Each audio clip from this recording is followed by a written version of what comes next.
Top quality और consistent performance के लिए सिर्फ सिल्वर पंप नाम याद रखना। સરકારે લોન અને સબસિડીની અનેક યોજનાઓ કાઢી છે જે લોકો માટે છે, લોકોના ફાયદા માટે છે. પણ લોકોને સવાલ એ છે કે આ યોજનાઓ સુધી પહોંચવું કેવી રીતે, આ યોજનાઓનો ફાયદો કેવી રીતે લેવો. આ જે લોનની યોજનાઓ છે જે નાના નાના ધંધામાં કામમાં આવે છે, મોટા ધંધામાં પણ કામમાં આવે છે, એજ્યુકેશનમાં પણ કામમાં આવે છે, પણ આ યોજનાઓ સુધી પહોંચવું કેવી રીતે, સબસિડી કેવી રીતે લેવી, આ બધા સવાલ લોકોના મનમાં છે. પણ આ સવાલોના જવાબ એક વ્યક્તિ સોશિયલ મીડિયા ઉપર સતત આપતો રહે છે અને એ વ્યક્તિ છે કેવિન પાગડાર, જે અત્યારે આપણી સાથે જે ન્યૂઝ કેપિટલના મહેમાન બન્યા છે. કેવિનભાઈ, આપનું સ્વાગત છે ન્યૂઝ કેપિટલ ઉપર. Thank you very much. કેવિનભાઈ, જો તમારા સોશિયલ મીડિયામાં વિડીયો જોરદાર વાયરલ થાય છે, જે બેઝિકલી લાખો લોકો સુધી પહોંચે છે અને એમને બહુ હેલ્પ થાય છે. પણ અત્યારે મેં તમને બોલાવ્યા છે તો મારે એ જાણવું છે કે આ પોડકાસ્ટથી લોકોને શું મળવાનું છે. બહુ ઇમ્પોર્ટન્ટ ક્વેશ્ચન છે કે વાય આપણું આ ડિસ્કશન છે એ લોકો શા માટે સાંભળે ને શું વેલ્યુ મળશે. મારો આમ તમે જોવા જાવ ને તો અરાઉન્ડ 16 વર્ષનો એક્સપિરિયન્સ છે આ ફિલ્ડમાં, બેન્કિંગમાં, લોનમાં, સબસિડી રિલેટેડ કામમાં, ગવર્મેન્ટ યોજનાઓમાં. અને એક વસ્તુ હું કહી શકીશ કે જો લોકો અવેર બને લોન માટે, સબસિડી માટે, ગવર્મેન્ટ યોજનાઓ માટે વધુ ઇન્ફોર્મ્ડ બને તો એમને આનો બેનિફિટ મળી શકે. ફાઇનાન્શિયલ લિટરસી જે છે ને એ બહુ ઇમ્પોર્ટન્ટ ટોપિક છે અને તકલીફ શું છે કે આપણે ક્યાંક ને ક્યાંક છે ને એને ઇગ્નોર કરતા આવ્યા છીએ. આપણે એમ છે કે આપણને બધી ખબર છે. હું તમને કહું ને, સ્ટાન્ડર્ડ એન્ડ પુઅર એક બહુ મોટી ગ્લોબલ રેટિંગ એજન્સી છે. હું ઘણીવાર આ પર્ટિક્યુલર એક્ઝામ્પલ ટાંકતો હોય, વાત કરતો હોય. એણે એક રિસર્ચ રિપોર્ટ બહાર પાડ્યો અને એણે એવું કીધું કે ઇન્ડિયાની જે ફિનાન્શિયલ લિટરસી છે ને એ 21% છે. એનો મતલબ એ કે 100માંથી 79 લોકો એવા છે કે જેમને લોન, સબસિડી, ગવર્મેન્ટ યોજનાઓ, પોતાના પૈસાનું મેનેજમેન્ટ કઈ રીતે કરવું એનું બેઝિક અને ફંડામેન્ટલ નોલેજ નથી. હવે તકલીફ એ નથી કે નોલેજ નથી, તકલીફ એ છે કે એને એમ લાગે છે કે બધી મને ખબર જ છે. એટલે એ નોલેજ લેવા માટે, એ માહિતી લેવા માટે એફર્ટ પણ નથી આપતા. સો આપણું આ ડિસ્કશન જે છે ને એમાં આપણે બહુ બેઝિક અને બહુ સિમ્પલ વાતો ડિસ્કસ કરીશું કે જેને કારણે કોઈ પણ વ્યક્તિને ઇઝીલી લોન મળી શકે, ગવર્મેન્ટની જે યોજનાઓ છે ને ઇઝીલી બેનિફિટ લઈ શકે અને એ પોતાની પૈસાની બચત કરી શકે કે જે ક્યાંક ને ક્યાંક વેડફાઈ જવાના હતા. આ ઉપરાંત સબસિડી એટલે શું થયું? ફ્રી. હંમેશા આપને ફ્રી બહુ ગમે. નાનકડો સેલ આવ્યો, એક ભેગું એક ફ્રી તો ઢગલા મોટે પબ્લિક જતું હોય. આ સબસિડીનો મતલબ સમજાવો, કારણ કે લોકોને નથી ખબર. સબસિડીમાં લોકો એવું સમજે છે કે મારે રૂપિયા તો આપવાના જ છે, થોડા વ્યાજ ઓછું હશે, એટલે લોકોને કન્ફ્યુઝન છે. Very good. ગવર્મેન્ટ જ્યારે કોઈ પણ વ્યક્તિને કંઈ સહાય આપે ને તો એ સબસિડી ફોર્મમાં આપતી હોય. હું તમને એક એક્ઝામ્પલ આપું કે સબસિડી અનેક પ્રકારની હોય. For example, normal direct subsidy આપી દે. ફોર એક્ઝામ્પલ, તમે માની લો કે 1 કરોડની લોન લીધી છે તો ગવર્મેન્ટ એમ કહે કે આમાં તમને હું 15 લાખ રૂપિયા ડાયરેક્ટ સહાય આપી દઈશ. તો એક સહાયથી ડાયરેક્ટ સહાય. બીજી સહાય એવી હોય કે જેમાં ગવર્મેન્ટ એવું કહે કે ભાઈ તમે લોન લીધી છે, ઠીક છે, કાંઈ વાંધો નહીં, હું તમને વ્યાજમાં સહાય આપીશ. એટલે કે 9%ની તમારી લોન છે ને હું 2-3%, 4% તમારા વતી હું ભરીશ. એ વ્યાજ સહાય થઈ ગઈ. ઘણી સબસિડી એવી હોય કે જેમાં ગવર્મેન્ટ ગેરંટી લે. એટલે ગવર્મેન્ટ બેંકને કહે કે આ ભાઈને લોન આપો, એ નહીં ભરી શકે તો એની ગેરંટી અમે લેશું. સો સબસિડીના અલગ અલગ પ્રકારો છે અને આપણે એને અન્ડરસ્ટેન્ડ કરીએ ને તો આ ખરેખર ઇન્ટરેસ્ટિંગ ટોપિક છે અને આપને એનાથી બેનિફિટ થાય. ઇમ્પોર્ટન્ટ એ છે. બરાબર છે. હવે બેઝિક સવાલ છે, જુઓ, જેમ કે મને થાય કે આ સરકારી યોજનાઓની આપણે વાત કરી, શરૂઆત જ એનાથી કરી છે, તો આ યોજનાઓ મારે જોવાની ક્યાં? કે મારે આ યોજનાઓ જોવી છે કે સરકારની આટલી બધી યોજનાઓ છે અને મારે એના સુધી પહોંચવું છે, તો એની પ્રોસેસ શું છે? હવે તમને વાત કરું ને, કોઈ પણ વસ્તુને જોવાના બે રસ્તા હોય. એક તો રિએક્ટિવ વે અને બીજો પ્રોએક્ટિવ વે. હવે માની લો મારે નવું મકાન લેવાનું ત્યારે હું ગોતવા નીકળો કે ભાઈ હોમ લોનમાં સબસિડી થાય ને કેવી રીતે થાય, which is good. A reactive way છે. પ્રોએક્ટિવ વે એવો છે કે તમે ફાઇન્ડ આઉટ કરો કે ભાઈ અત્યારે માર્કેટમાં શું શું ચાલે છે, અત્યારે માર્કેટમાં ગવર્મેન્ટ શું શું બેનિફિટ્સ આપે છે, શું શું આસિસ્ટન્સ આપે છે, રાજ્ય સરકાર શું આપે છે, કેન્દ્ર સરકાર શું આપે છે. અને પછી જ્યારે પણ તમારે એ પર્ટિક્યુલર વસ્તુ લેવાની થાય ત્યારે તમે ઇન્ફોર્મ હોય. કેના જેવું છે, પૂર પહેલા પાળ બાંધવાની વાત થઈ. તો તમે અત્યારે તમને કહો ને, માર્કેટમાં પ્રોબ્લેમ ઇન્ફોર્મેશનનો અભાવી પ્રોબ્લેમ નથી, સ્કેર્સિટી એ પ્રોબ્લેમ નથી. પ્રોબ્લેમ છે અબન્ડન્સ ઓફ ચોઇસીસ. લોકો પાસે એટલી બધી ચોઇસીસ છે, એટલી બધી ઇન્ફોર્મેશન છે, ઇન્ફોર્મેશનનો ઓવરલોડ છે, એટલે બિચારો કન્ફ્યુઝ થઈ જાય કે આમાંથી શું લેવું ને શું ના લેવું.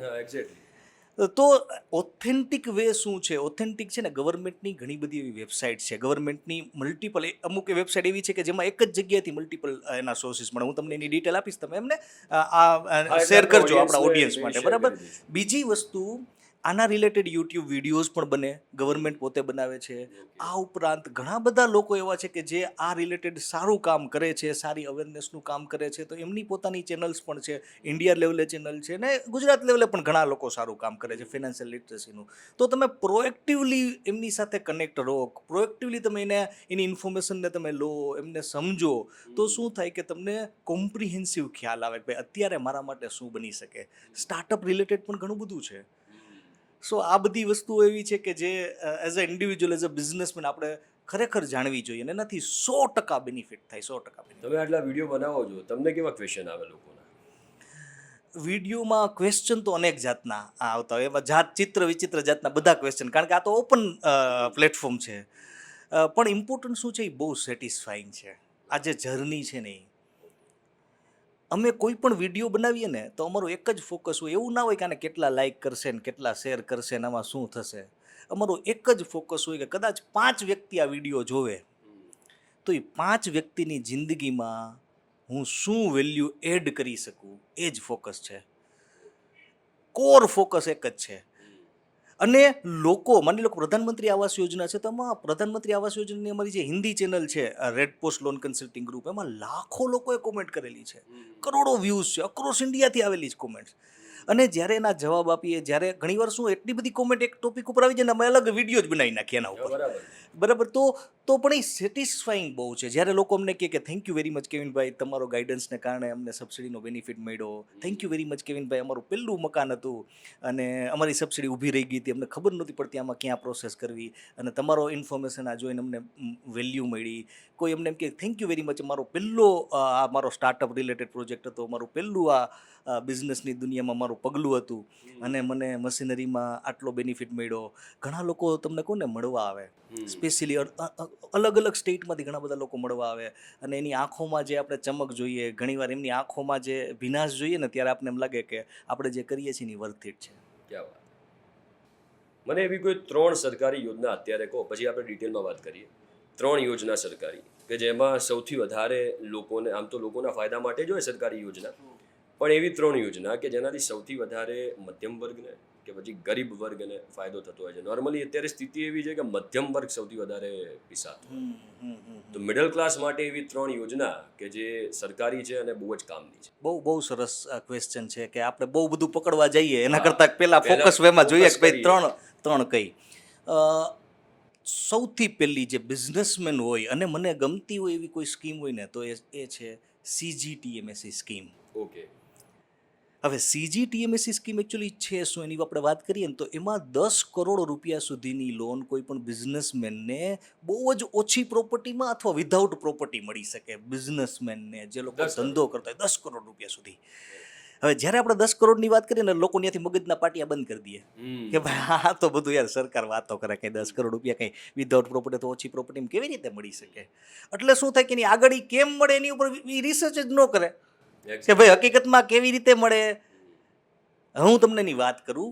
CGTMSE સ્કીમમાં અત્યાર સુધીમાં ગવર્મેન્ટે 5 લાખ કરોડ રૂપિયાની ગેરંટી લીધી છે.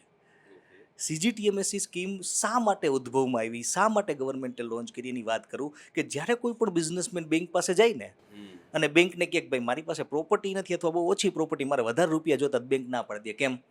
કારણ કે કાલ સવારે ભાઈ ઉઠી જાય તો એની ગેરંટી શું? બેંકનો NPA થઈ જાય, બરાબર? એટલે બેંક હંમેશા જોખીને પૈસા આપતી હોય, બહુ વ્યવસ્થિત ચેક કરી અને પૈસા આપે, બહુ બધું ડ્યુ ડિલિજન્સ કરે. એને કારણે ગવર્મેન્ટે જોયું કે ભાઈ ઘણા બધા બિઝનેસમેન એવા છે કે જેમની પાસે સારો આઈડિયા છે, જેમની પાસે સારી પ્રોડક્ટ છે, પણ એ ક્યાંક ને ક્યાંક લોનથી વંચિત રહી જાય છે. કેમ? કારણ કે એમની પાસે એટલી ગેરંટી નથી. તો ગવર્મેન્ટે શું કર્યું કે કામ કરીએ આપણે, લોન ભલે ભાઈ લેતો ને એની ગેરંટીની જે વાત આવે ને આપણે લઈ, એટલે બેંકને સેફટી થઈ જાય. બેંકને ગવર્મેન્ટ એવું કીધું કે કામ કરો, તમે આ ભાઈને લોન આપો, કાંઈ વાંધો નહીં, એની 75% લઈ અને 90% સુધીની ગેરંટી અમે લેશું, બોલો. એટલે બેંક સેફ થઈ ગઈ. બેંક શું કરે, ખાલી 10% થી 25% સુધીની પ્રોપર્ટી લે, અને બેંકને ખબર છે કે બાકી જો પ્રોબ્લેમ થશે, કાંઈ પણ પ્રોબ્લેમ, તો ગવર્મેન્ટ બેઠી જ છે. એટલે બેંક છે ને ઇઝીલી ફાઇનાન્સ કરી શકે, કમ્ફર્ટેબલી ફાઇનાન્સ કરી શકે અને એનો કોન્ફિડન્સ વધી શકે. હવે આ જે ગેરંટી અત્યાર સુધીમાં ગવર્મેન્ટે કેટલા રૂપિયાની ગેરંટી લીધી, તો એનો આંકડો જે છે એ 5 લાખ કરોડ રૂપિયાની ગવર્મેન્ટે ગેરંટી લીધી છે. Can you imagine? આ કરોડ 2 કરોડ એવી નથી, 5 લાખ કરોડ. બહુ મોટા મીંડા આવે તમે હિસાબ કરો ને તો. બરાબર, જે ફિગર જે છે કે જે ગવર્મેન્ટનો ફિગર છે કે આટલા લોકોની આપણે ગેરંટી લીધી, એનો મતલબ એવા ઘણા બધા લાખો બિઝનેસમેન એવા હશે કે જેમની લોન ક્યાંક અટકતી હતી, જેને વધારે અમાઉન્ટની લોનની જરૂર હશે, જે નોર્મલ સિનારીઓમાં નહીં મળી શકે એમ હોય, એને મળી શકી. હવે બીજો ક્વેશ્ચન આવે તો શું બધાને મળી જાય 10-10 કરોડ રૂપિયા? તો કોઈ ગરીબ રહે જ નહીં. રોડ ઉપર તો કોઈ ગરીબ રહે જ નહીં, બધાને 10-10 કરોડ રૂપિયા મળી જાય તો સરકાર ગરીબ થઈ જાય. ટ્રુ. તો કોને મળે? તો એની વાત કરું તો CGTMSE સ્કીમ જે છે ને હંમેશા પ્રોજેક્ટ ફાઇનાન્સનું એક રૂપ છે. પ્રોજેક્ટ ફાઇનાન્સ એટલે કે જે વ્યક્તિ માની લો કે પોતાની જગ્યા પોતાની રીતે લીધી. પ્રોજેક્ટ ફાઇનાન્સ કોને કહે? તમે એક જગ્યા લીધી, જગ્યા ઉપર તમે કન્સ્ટ્રક્શન કરો છો તો ગવર્મેન્ટ તમને કન્સ્ટ્રક્શન માટે પૈસા આપે. તમારે કારખાનું બનાવવું છે તો બરાબર, ગવર્મેન્ટ એટલે બેંક જ પૈસા આપે, લોન આપે. 75% નોર્મલ કેસમાં લોન આપતી હોય. હવે કન્સ્ટ્રક્શન થઈ ગયું પછી તમારે અંદર મશીન મૂકવા પડશે, તો મશીન મૂકવા માટે મશીનનું જે કોટેશન હશે એના 75% બેંક એનામાં લોન આપશે. અને કન્સ્ટ્રક્શન અને મશીનરી જે લોન હોય ને એને ટર્મ લોન કહેવાય. સિમ્પલ ભાષામાં આપણે જોઈએ. હવે માની લો કે તમે જગ્યા લીધી, કન્સ્ટ્રક્શન કરી નાખ્યું, અંદર મશીન મૂકી દીધું, તો ધંધો હાલી જશે? નહીં હાલી જાય. તમારે પૈસાની જરૂર પડશે day to day operational cost માટે, તમારા બિઝનેસને ચલાવવા માટે વર્કિંગ કેપિટલની જરૂર પડશે. તો વર્કિંગ કેપિટલ પણ બેંક આપે, એને કહેવાય CC, કેશ ક્રેડિટ. તો આ પર્ટિક્યુલર રિક્વાયરમેન્ટ માટે કોઈને લોનની જરૂર હોય ને, એવા સિચ્યુએશનમાં પ્રોજેક્ટ લોન પિક્ચરમાં આવે, એવી સિચ્યુએશનમાં CGTMSE લોન પિક્ચરમાં આવે. કોઈ એમ કે મારો ધંધો ચાલે 3 વર્ષ ત્યાં ચાલે છે ને મારે કરોડ રૂપિયાની જરૂર પડી, મને CGTMSE માં આપી દો, એમ બેંક પૈસા ના આપે. પ્રોજેક્ટ નવો પ્રોજેક્ટ માટે આપે, પ્રોજેક્ટના એક્સપાન્શન માટે આપે. એક્સપાન્શન ક્યારે થાય? જ્યારે વધારે મશીન મૂકતા હોય તો જ એક્સપાન્શન થાય ને. ખાલી મોટી ફેક્ટરી કરી નાખી તો એક્સપાન્શન ન કહેવાય.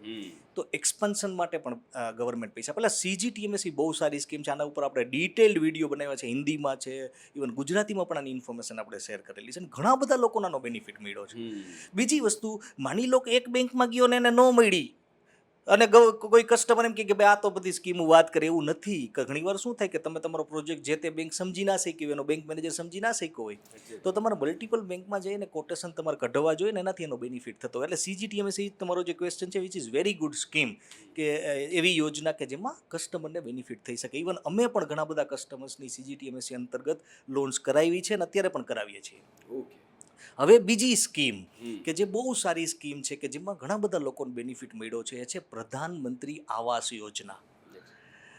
હવે પ્રધાનમંત્રી આવાસ યોજનામાં શું છે કે કોઈ વ્યક્તિ પહેલું મકાન, હવે જોજો પહેલું મકાન લેવું ને એ હંમેશા છે ને ઇમોશનલ ફિલિંગ આપતું હોય વ્યક્તિને.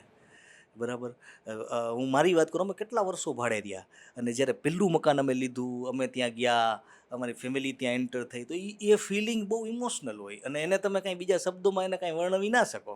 બરાબર, તો ગવર્મેન્ટ શું કહે કે ભાઈ ભાડાના મકાનમાં અત્યારે પણ કરોડો લોકો ઇન્ડિયામાં રહે છે, અને જો કોઈ વ્યક્તિ પોતાનું પહેલું મકાન લેશે, પોતાનું ઘરનું મકાન, બરાબર, એક પ્રાઉડની વાત હોય, તો અમે એમને ક્યાંક ને ક્યાંક સબસિડીનો બેનિફિટ આપશું. તો પ્રધાનમંત્રી આવાસ યોજના જે મિશન છે ને, હાઉસિંગ ફોર ઓલ કરીને એક મિશન ગવર્મેન્ટે લોન્ચ કરેલું હતું, કે જેમાં ગવર્મેન્ટનો એક ફોકસ હતો બધાને પોતાનું ઘરનું મકાન થાય. અને એની જે પહેલું જેનું સેગમેન્ટ હતું ને, એમાં 2,67,000 રૂપિયાની સીધી સબસિડી લોકોને મળી જતી હતી.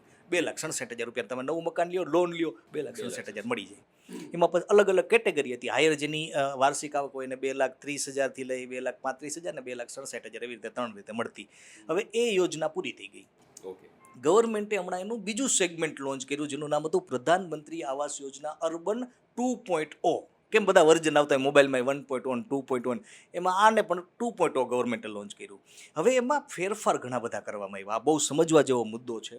ઘણા બધા લોકો આમાં કન્ફ્યુઝન, ઘણા બધી ઇન્ક્વાયરીઝ અમને આવે છે.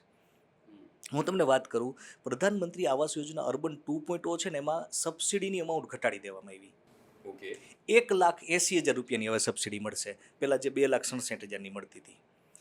હવે કન્ડિશનો ઘણી બધી ચેન્જ કરવામાં ગયા. પહેલાં એક સાથે 2,67,000 મળતા, હવે 5 વર્ષમાં 5 કટકામાં 1,80,000 મળશે. એટલે કે 36,000ના 5 કટકા મળશે કસ્ટમરને. ક્રાઇટેરિયા ચેન્જ કરી દેવામાં આવ્યા. હવે ક્રાઇટેરિયા એવા છે કે જે વ્યક્તિ મકાન લેતો હોય એની કિંમત 35 લાખથી વધુ ન હોવી જોઈએ મકાનની, નહીં તો સબસિડી નહીં મળે. પેલા એવું કન્ડિશન નહોતી, મકાનની કિંમતની કોઈ મકાન કન્ડિશન પીએમ આવાસનું હોવું જોઈએ કે ના, કોઈ બી કોઈ જગ્યાએ પણ તમે મકાન, કોઈ લીધું? પણ મકાન લ્યો, પીએમ આવાસ એ આખો અલગ જ છે, આ criteria છે. અલગ જ સ્કીમ છે. આ ક્રાઇટેરિયામાં તમે ગમે ત્યાં મકાન લ્યો ઓકે, અક્રોસ ઇન્ડિયા, Across પણ એની India. કિંમત 35 લાખ કરતા નીચી હોવી જોઈએ. જરૂરી છે, 35 લાખ કરતા ઉપર હોય તો તો સબસિડી આ સબસિડીનો નહીં મળે, આ ફાયદો નહીં મળે. ટ્રુ. Done છે. બીજી વસ્તુ, દસ્તાવેજ જે દસ્તાવેજ એટલે આપણે જે સેલ ડીડ જે કહીએ, બરાબર, એ પણ જનરલી શું થતું હોય કે અત્યારે માર્કેટની રિયાલિટી એ છે કે ભાઈ દસ્તાવેજ અને માર્કેટ વેલ્યુ વચ્ચે બહુ મોટો ડિફરન્સ હોય હા. નાના સેન્ટરમાં, હા. બરાબર. તો એમાં માર્કેટ વેલ્યુ કન્સિડર કરવા મને ઘણા બધા એવા ક્વેશ્ચન આવે છે કે આ 35 લાખ એ દસ્તાવેજની વેલ્યુ છે કે માર્કેટ વેલ્યુ છે? તો માર્કેટ વેલ્યુ જે કિંમત મકાનની જે છે ને એ 35 લાખ ઉપર ન હોવી જોઈએ. બેંકનો વેલ્યુઅર આવીને નક્કી કરતો હોય કે આ મકાનની કિંમત શું, ઓકે, બરાબર. આ બહુ ઇમ્પોર્ટન્ટ અને પ્રેક્ટિકલ ક્વેશ્ચન લોકોના મનમાં આવતો હોય. બીજી વસ્તુ, હોમ લોન તમે જે લ્યો ને 25 લાખ કરતાં મોટી ના હોવી જોઈએ. ઓકે. એટલે ગવર્મેન્ટનું ફોકસ ટોટલી એવું થઈ ગયું છે કે ભાઈ લોઅર મિડલ ક્લાસના લોકોને આનો બેનિફિટ મળે, મિડલ ટુ લોઅર મિડલ ક્લાસના, અને નાના સેન્ટર્સમાં મેક્સિમમ આનું પેનેટ્રેશન થાય એટલા માટે આ બધું કર્યું છે. 5 વર્ષ કરતાં ઉપરનો ટેન્યોર હોવો જરૂરી છે, લોનનો ટેન્યોર. બીજી વસ્તુ, જે મકાન લઈએ એમાં મહિલાની ભાગીદારી પહેલાં પણ હતી, હવે પણ જરૂરી છે. 120 સ્ક્વેર મીટર કરતાં નાનું મકાન હોવું જોઈએ. એનાથી બહુ મોટું મકાન તમે લ્યો, ફ્લેટ હોય તો 120 સ્ક્વેર મીટર કરતાં મોટો લ્યો તો ના મળે. તો આ બેઝિક ક્રાઇટેરિયા. બહુ ઇમ્પોર્ટન્ટ બીજો ક્રાઇટેરિયા કે તમને ભૂતકાળમાં પ્રધાનમંત્રી આવાસ યોજના સબસિડીનો લાભ લીધેલ ના હોવો જોઈએ. એટલે તમારું આ પહેલું તો મકાન હોવું જ જોઈએ. બીજી વસ્તુ, ઘણા શું કરે, પહેલાં લાભ લઈ લીધો હોય પછી ભાડે રહેતા હોય, પાછું લેવા જાય ના મળે. આ ઉપરાંત જે પહેલાં ક્રાઇટેરિયા નહોતો હવે લોન્ચ કરવામાં આવ્યો એ કે જે મકાન તમે લ્યો છો એ મકાન ઉપર કોઈ ભૂતકાળમાં બીજા કોઈ સબસિડી લીધેલી ના હોવી જોઈએ. માની લો કે તમારું મકાન હું લઉં છું ને તમે ઓલરેડી સબસિડીનો લાભ લઈ લીધો છે, હું બધા ક્રાઇટેરિયા પૂરા કરું છું, પણ એ મકાન ઉપર સબસિડી મળી ગઈ, મને સબસિડી ના મળી શકે. હવે બહુ ઇમ્પોર્ટન્ટ કે જેના માટે ફરીથી ઘણા બધા લોકોના ક્વેશ્ચન આવે છે કે ઘણા બધા બેંકવાળા એવું કહે છે કે ભાઈ અમને હજી ઉપરથી કંઈ માહિતી નથી, પ્રધાનમંત્રી આવાસ યોજના સ્કીમ લોન્ચ તો થઈ ગઈ છે, અમને કાંઈ નોટિફિકેશન નથી, એટલે તમારી રીતે અમે આમાં કાંઈ પ્રોસેસ ના કરાવી શકીએ. તો એમાં ખાસ મહત્ત્વની વાત, ગવર્મેન્ટે બધી બેંક્સને એવું ખાસ કીધેલું છે કે પ્રધાનમંત્રી આવાસ યોજના અર્બન 2.0 લોન્ચ થઈ ગઈ છે 1 સપ્ટેમ્બર 2024 પછી. એના પછી જે પણ વ્યક્તિ મકાન લે, જો ક્રાઇટેરિયા ફૂલફિલ કરતો હોય તો બેંકે એની પ્રોસેસ કરવાની છે. કસ્ટમરે બેંકને કહેવાનું છે પ્રોએક્ટિવલી, બરાબર. કદાચ ભૂલી જાય તો પણ બેંકે એને એન્શ્યોર કરવાની છે. પણ એઝ અ અવેર કસ્ટમર તરીકે આપણે આપણી બેંકને કહેવું જોઈએ કે ભાઈ હું બધા ક્રાઇટેરિયા ફૂલફિલ કરું છું, તમે પ્રોસેસ કરો. કોઈ પણ બેંકમાં જવાય? કોઈ પણ બેંકમાં લાગુ પડે. ગવર્મેન્ટ બેંક હોય, પ્રાઇવેટ બેંક હોય, ઇવન કોઓપરેટિવ બેંક્સમાં લાગુ પડે, બરાબર. હવે તમે ક્રાઇટેરિયા ફૂલફિલ કરો, તમે એને વાત કરો. હવે માનો બેંકવાળા મેનેજરે એવું કીધું કે ભાઈ ના યાર, અમને કંઈ માહિતી નથી, અમે કંઈ નહીં કરીએ પ્રોસેસ, તો તમે લેખિતમાં એને મેઇલ કરી દો બેંકને કે ભાઈ હું ક્રાઇટેરિયા ફૂલફિલ કરું છું અને તમે આની પ્રોસેસ કરો, કારણ કે તમારી પાસે રિટર્ન પ્રૂફ રહે કે તમે કીધું છે બેંકને. ગવર્મેન્ટે દરેક બેંકને કીધું છે કે લોન ડિસ્બર્સ થાય એના પછીના 30 દિવસની અંદર જો કોઈ બેંક એની પ્રોસેસ નહીં કરાવે, જો કસ્ટમર એલિજિબલ હશે અને નહીં કરાવે, કસ્ટમરે પ્રોએક્ટિવલી વાત કરેલી છે, નહીં કરાવે, બરાબર, તો એ સબસિડી ના મળવાની સંપૂર્ણ જવાબદારી બેંકની રહેશે. એનું બધું વળતર બેંકે આપવું પડશે. બહુ ઇમ્પોર્ટન્ટ. આ વખતે ગવર્મેન્ટ એ બાબતમાં બહુ સ્ટ્રિક્ટ રહી છે. એટલે ઘણા બધા તમે જોશો ને આગળ જતાં આવા કન્ફ્લિક્ટ આવશે. બીજી વસ્તુ, કસ્ટમરે બીજું શું કરવાનું છે, કસ્ટમરે પ્રધાનમંત્રી આવાસ યોજનાનું એક યુનિફાઈડ વેબ પોર્ટલ છે, ગવર્મેન્ટે બનાવ્યું છે. એમાં જઈ અને પોતાની એપ્લિકેશન ભરી દેવાની છે. હવે એપ્લિકેશન કેમ ભરવી ને એના માટે આપણો ડેડિકેટેડ એક યુટ્યુબ વિડીયો બનાવેલો છે. 10-12 મિનિટનો આપણો ડિટેલમાં વિડીયો બતાવ્યો, દરેક સ્ટેપ ત્યાં મેં એક્સપ્લેન કરેલા છે કે આમ આવી રીતે કરવાનું. એ ભરી દેવાનું છે ને એક ટ્રેકિંગ નંબર આવી લઈ લેવાનો, તમારું કામ પૂરું થઈ ગયું. પછી બેંકનો મેનેજર ન કરે તો જવાબદારી એની. સમજી. એને માહિતી નથી, આપણી જવાબદારી નથી. કોઈ બેંક મેનેજરને ગવર્મેન્ટ યોજનાઓ, ભારત સરકાર જે યોજના જાહેર કરે છે એની માહિતી નથી, તો એ આપણી જવાબદારી છે? એ આપણી જવાબદારી નથી. આપણી જવાબદારી આપણે નિભાવી લઈએ, પછી એનો જે રિપર્કશન્સ આવશે એ જોઈ લેશું. આ બહુ ઇમ્પોર્ટન્ટ છે. એટલે પ્રધાનમંત્રી આવાસ યોજનામાં 1,80,000ની જે સબસિડી છે, 1,80,000 નાની અમાઉન્ટ તો નથી જ, મોટી અમાઉન્ટ છે. અને જેને મધ્યમ વર્ગ માટે તો નથી. મધ્યમ વર્ગ બહુ મોટી અમાઉન્ટ છે. હવે અત્યારે મેટ્રો સેન્ટર્સમાં તમે જુઓ તો એમ લાગે કે 1,80,000 શું એમ, પણ નાના સેન્ટર્સમાં જાવ તો એ ફિગર બહુ મોટો થતો હોય. ઇવન નાની ટિકિટ સાઇઝની લોન હોય 10-12 લાખની, 15 લાખની, તો કેવડો મોટો બેનિફિટ થઈ જાય. તો આ પ્રધાનમંત્રી આવાસ યોજના બીજી બહુ સારી સ્કીમ છે કે જેમાં કસ્ટમરે અવેર થવું જોઈએ, કસ્ટમરને એનો બેનિફિટ મળી શકે.